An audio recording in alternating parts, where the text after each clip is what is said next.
আমাদের পৃথিবীতেই এমন সব ইঞ্জিনিয়ার রয়েছে যাদের তৈরি করা বাড়ি দেখলে আপনি হাসতে হাসতে লুটিয়ে পড়বেন। আবার সেই সাথে বাড়িগুলোর সম্ভাব্য পরিণতির কথা অনুমান করেই আপনার গায়ের লোম দাঁড়িয়ে যাবে। তো চলুন দেখে নেওয়া যাক বিশ্বজুড়ে এমনই কিছু কনস্ট্রাকশনের কীর্তি।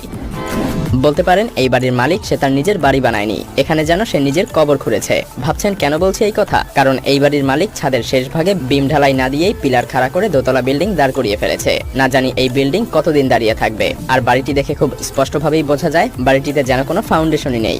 যাই হোক, আমাদের প্রত্যাশা থাকবে এখানে যেন কোনো দুর্ঘটনা না ঘটে। আসলে রাস্তার মাঝখানে এভাবে বৈদ্যুতিক পুল স্থাপন করার জন্য কাকে দায়ী করা যায়? স্থানীয় জনগণ নাকি সরকারি কর্মকর্তাদের? পাকিস্তানি রাস্তার মাঝখানে পুল স্থাপন করার এমন দৃশ্য শুধুমাত্র এক জায়গাতেই নয়, এমন দৃশ্য পাকিস্তানের শত শত এলাকাতে দেখতে পাওয়া যায়। গভর্নমেন্ট থেকে এই বাড়ির মালিককে অনেক চাপ প্রয়োগ করলেও বাড়ির মালিক এক বিন্দুও ছাড় দেয়নি। ফলে সরকার বাধ্য হয়েই এভাবে রাস্তা তৈরি করেছে।